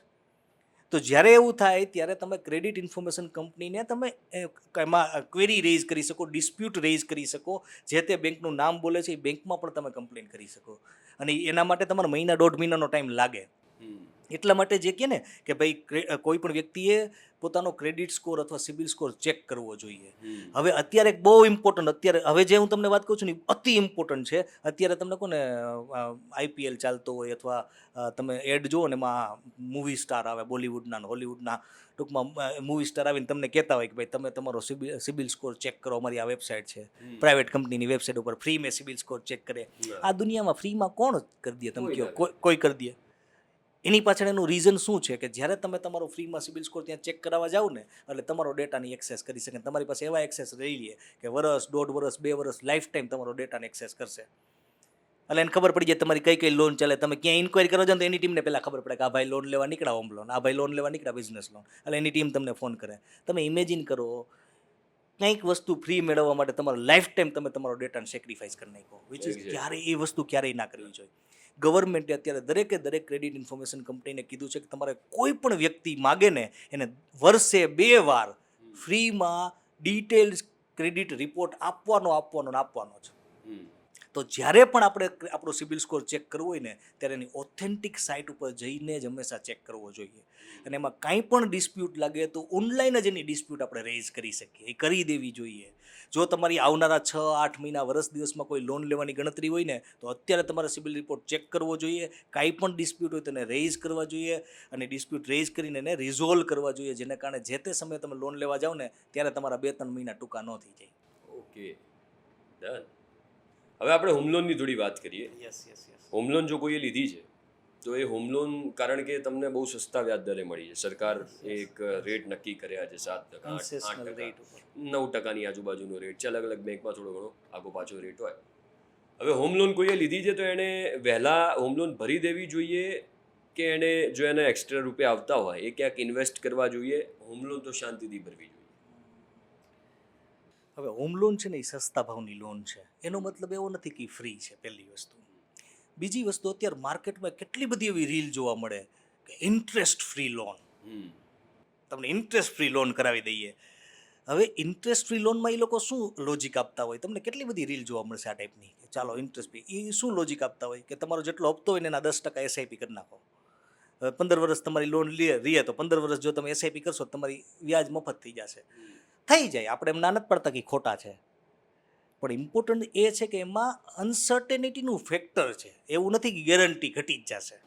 એટલે તમે જો એ રિસ્ક એપેટાઇટ તમારી એ ટાઈપની હોય કે તમે રિસ્ક લઈ શકતા હોય તો તમારે કરવું છે, એમાં કંઈ ખોટું નથી. પણ એ રિસ્ક તો છે જ, પહેલી વસ્તુ. બીજી વસ્તુ, જ્યારે પણ આપણે હોમ લોન લેવા જઈએ ને ત્યારે હંમેશા કોઈ પણ લોનમાં લોન ઉપર લાગતું ટોટલ વ્યાજ અને લોનનો ટેન્યોર, એટલે કેટલા વર્ષ માટે તમે લોન લ્યો છો ને એની વચ્ચે બહુ ગાઢ સંબંધ છે અને આપણે એ સંબંધને ભૂલી જતા હોય. આપણે લોન લેવા જઈએ ને ત્યારે આપણે બેંકોને કોઈ મને કેટલો લાઇટ પાડ આવશે એમ કે 8%, એક કામ કરીને 8.40 કરી દે ને ભાઈ, એના માટે આપણે ફાઇટ કરતા હોય. પણ આપણે એ ના જોઈએ કે આ લોન તો 10 વર્ષ માટે લઉં અને 20 વર્ષ માટે લઉં, 10 વર્ષ માટે લઉં 15 વર્ષ માટે લઉં, તો ડિફરન્સ શું આવે વ્યાજનો એ આપણે ન ચેક કરતા હોય. હું તમને એક એક્ઝામ્પલ આપું. કોઈ વ્યક્તિ 1 કરોડની લોન 10 વર્ષ માટે લે ને, માનો કે 8.5% વ્યાજ છે તો 47-48% વ્યાજ લાગે 1 કરોડની લોન 10 વર્ષ માટે લે તો. હવે એ જ લોન 1 કરોડની લોન 20 વર્ષ માટે લે તો 1 કરોડ 4 લાખની આસપાસ વ્યાજ લાગે. ડબલ ભરવાના. એટલે 1 કરોડ તમારું મકાન તમે 1 કરોડમાં લ્યો ને 1 કરોડ બેંક તમારામાં જ કમાઈ જાય. હપ્તામાં કંઈ એવડો મોટો ફેર ન આવે, 5-7 હજારનો ફેર આવે, પણ સામે કેટલો તમે વ્યાજ 57 લાખ રૂપિયા વ્યાજ તમે વધારે ચૂકવો.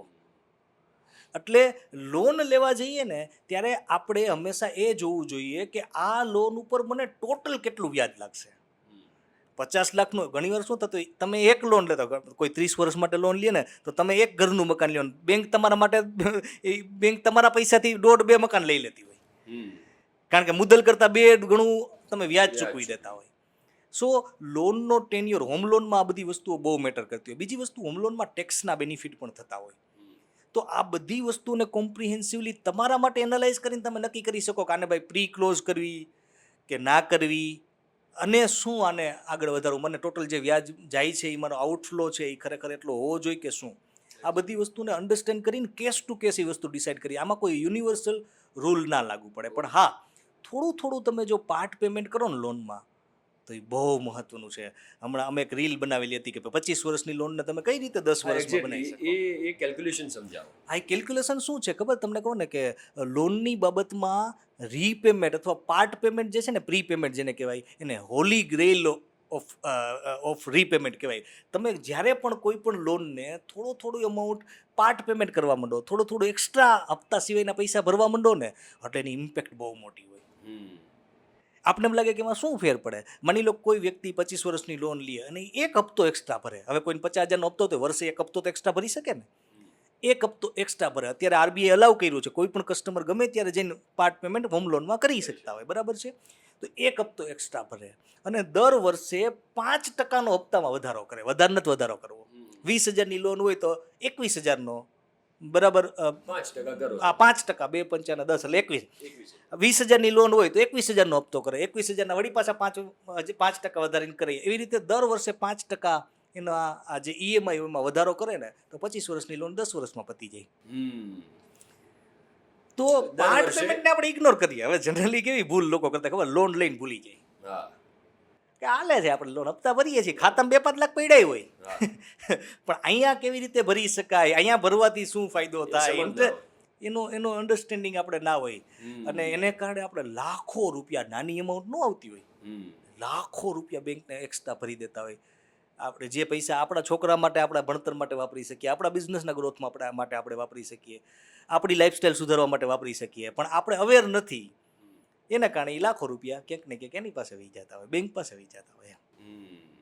ઓકે કેવિન, હવે એક મારો લાસ્ટ ક્વેશ્ચન છે, કારણ કે તમે આટલા બધા લોકોને ફાયદો કરાવો છો, છેલ્લે મારી ઓડિયન્સને તમે શું કહેવા માંગશો? હું એક જ વસ્તુ કહેવા માંગીશ કે ફાઇનાન્શિયલ લિટરસીનો કોઈ વિકલ્પ નથી. એ લક્ઝરી નથી, એ નેસેસિટી છે. એવું નથી કે ઓહો મારી પાસે આ તો ભાઈ લોનનું મેનેજમેન્ટનું મારી પાસે માહિતી છે, હું તો કંઈક એક્સ્ટ્રા ઓર્ડિનરી. એ કંઈ છે, એ કંઈ તમારી લક્ઝરી નથી, એ કંઈ અચીવમેન્ટ નથી, તો નેસેસિટી છે, હોવું જ જોઈએ બિઝનેસમેન તરીકે. જો એ ના હોય ને તો મેં તમને જેમ વાત કરી અત્યાર સુધી મલ્ટિપલ એક્ઝામ્પલ મેં તમને ટાંક્યા કે એ નથી તો તમે લાખો રૂપિયા બેંકને વધારે ચૂકવી દેશો, એ નથી તો તમે લાખો રૂપિયા સબસિડી તમને બેનિફિટ મળવાનો તે તમે ચૂકવી જશો ક્યાંક ને ક્યાંક. તો એઝ અ અવેર કસ્ટમર તરીકે આપણે વધુ એના માટે પ્રોએક્ટિવ બનીએ, વધુ એના માટે ઇન્ફોર્મ્ડ બનીએ, અને જે પણ આપણે ડિસિઝન લઈએ એ એવા ક્વોલિટી ડિસિઝન લઈએ કે જે આપણા બિઝનેસમાં, એના ગ્રોથમાં આપને હેલ્પફુલ થાય. એ જ અમારી જે બ્રાન્ડ છે એનું મકસદ છે ને એ જ આપણા ઓડિયન્સ, જે લોકો આ આપણો કન્વર્ઝેશન જોવે છે, એને હું આ જ કહેવા માગીશ કે તમે આ કરો, તમને મજા આવશે ને તમે આ આપણા કન્વર્ઝેશનને હંમેશા રિમેમ્બર કરશો. એક્ઝેક્ટલી. અચ્છા, લાસ્ટ ક્વેશ્ચન મેં કહી દીધો, પણ બીજો એક ક્વેશ્ચન મારા મગજમાં આવ્યો. કોઈને બિઝનેસ કરવો છે તો લોન લેવી જ જોઈએ એને? એની જોડે રૂપિયા છે, ઇનફ રૂપિયા છે, પણ એને સરકાર તરફથી ફાયદો મળી રહ્યો છે, અથવા તો એની જોડે રૂપિયા બચી રહ્યા છે, વર્કિંગ કેપિટલ તરીકે બી વાપરી શકે, તો એને લોન લેવી જ જોઈએ? એ ફાયદો, આ બે ઓપ્શન છે, બિઝનેસ કરવો છે મારે, રૂપિયા પણ છે, હવે મારે લોન લેવાય કે ના લેવાય? હા, હવે હું તમને વાત કરું કે માની લો કે એમએસએમઈમાં ફોલ થાય છે, એમને પોતાનું યુનિટ કરવું છે, તો એને લેવી ફાયદાકારક સાબિત થાય. હું તમને એક એક્ઝામ્પલ આપું, લોન લેવી શા માટે ફાયદાકારક થાય. માની લો કે કોઈ વ્યક્તિ છે, એને 1 કરોડ રૂપિયાનું મશીન લેવું છે, એની પાસે પૈડા જ પૈસા છે. જો આ તમને એક એક્ઝામ્પલ સમજવા જેવું છે, એની પાસે પૈડા છે, 1 કરોડ રૂપિયા આપી અને મશીન લઈ લેશે, એને શું ફાયદો થશે? કાંઈ નહીં થાય, ફાયદો 0. હવે માની લો કે એને સીજીટીએમએસી સ્કીમય નથી, કોઈ જાતની સ્કીમ ગવર્મેન્ટ આપતી નથી, એક્ઝામ્પલ તરીકે, હાઇપોથેટિકલ એક્ઝામ્પલ લઈએ, અને એ બેંકમાં જશે ને એમ કહેશે કે કામ કરો ને ભાઈ, હું આ 1 કરોડ રૂપિયા તમને આપું, ફિક્સ ડિપોઝિટ આની કરી નાખો, મને લોન કરી દો. આપણે હવે માનીએ કે માનો 1 કરોડની સામે 1 કરોડ રૂપિયાની બેંકે લોન, ખરેખર થોડું ઘણું માર્જિન બેંક રાખતી, પણ આપણે માની લઈએ હાઇપોથેટિકલી 1 કરોડની લોન કરી દીધી. હવે એ લોન જો એ લોન લેશે, જો એમણે પૈસા ડાયરેક્ટ આપ્યા તો 1 રૂપિયાનો ફાયદો નથી પડી, લોન લીધી તો 25 લાખ રૂપિયા ડાયરેક્ટ કેપિટલ સબસિડી મળશે. લોન લીધી એટલે 25 લાખ રૂપિયા કેપિટલ સબસિડી મળશે, એમણે મશીન લેશે તો શું મળશે? કાંઈ નહીં મળે. બીજી વસ્તુ, તમે એમ કહો ભાઈ લોન લે તો આપણે વ્યાજે ચૂકવવું પડે ને, એમણે તો કાંઈ નથી થવાનું, તો વ્યાજમાં સબસિડી છે. 9% લોન લેશે, 5% ગવર્મેન્ટ કે અમે ચૂકવશું, તમારે 4% જ ચૂકવવાનું. હવે તમે મને કહો અત્યારના સમયમાં વર્ષે 4% રૂપિયા કોણ વાપરવા આપે ધંધાવાળાને? ગામમાં લોકો 2-3% મહિનાના વ્યાજે લોકો પૈસા લે છે બિઝનેસમેન, તો આ 4% વર્ષનું વ્યાજ થયું. અને એમાંય જો લેડીઝ માટે કોઈ હોય એ પોતાનો બિઝનેસ કરતી હોય તો 1% બીજી વ્યાજ સહાય મળે, 6%. હું તમને વિકસિત તાલુકાની વાત કરું, અવિકસિતમાં તો બહુ વધી જાય, બરાબર. પછી એ લેડીઝ 35 વર્ષથી નાની હોય, અથવા લેડીઝ અથવા જેન્ટ્સ કોઈ પણ વ્યક્તિ 35 વર્ષથી નાનો હોય તો એક્સ્ટ્રા વ્યાજ સહાય મળે. તો 7% તો તમને વિકસિત તાલુકામાં થઈ ગયો. એ તમે અવિકસિતમાં હોય, અવિકસિત તાલુકામાં લેડી હોય અને એ 35 વર્ષથી નાની હોય તો 9% વ્યાજ સહાય મળે. Can you imagine? ખાલી 2% જ તમારે ચૂકવો, 2% તો ચૂકવવા જ પડે ગવર્મેન્ટનો. 2% કોણ પૈસા આપે ભાઈ? તો થોડુંક આપણે બુદ્ધિ, મેં કેટલાય લોકો એવા જોયેલા હોય કે જે એમ કે આપણે કાંઈ લોન લેવાય, આપણે અમારા બાપ દાદા કીધું અમને કે ભાઈ લોન ન લેતા. સાચી વાત છે, બાપ દાદાને આપણે નમસ્કાર, એની રીતે સાચા હતા. એને એવું જોયેલું હશે કે ભાઈ લોનને કારણે ઘણા ભરી ના શકે, એના બિઝનેસ ઉપર નેગેટિવ ઇમ્પેક્ટ આપે, પણ એનો મતલબ એવો નથી કે લોઢાની લકીર સાબિત થઈ જાય. ક્યાંક ને ક્યાંક જો તમને તમારા બિઝનેસમાં હેલ્પફુલ થતું હોય, ગવર્મેન્ટ તમને સહાય કરતી હોય તો શું ખોટું? એમ છતાંય તમારો અંતરાત્મા નથી માનતો તો ઇટ ઇઝ યોર કોલ, એમાંય કંઈ ખોટું નથી. ઓકે કેવિન, થેન્ક યુ, તમે ન્યૂઝ કેપિટલ સાથે જોડાયા અને આટલી બધી ડિટેલ અમને શેર કરી છે. આશા રાખું છું કે જેટલા પણ લોકો આ પોડકાસ્ટ જોયો છે એમને જો લોન લેવી છે તો સરકારી લોન લેવી હોય તો ક્યાંથી લેવી, કેવી રીતે લેવી, કેટલો ફાયદો થવાનો છે, આ બધી ડિટેલ મળી જશે. સિબિલ સ્કોર કેવી રીતે સુધારવો એની પણ ખબર પડી જશે. અને હોમ લોન લેવાય કે ના લેવાય, લેવી હોય તો પછી કેવી રીતે ભરાય, બધી ડિટેલ મળી જશે. કેવિન, વન્સ અગેન આભાર, તમે અમારી સાથે જોડાયા.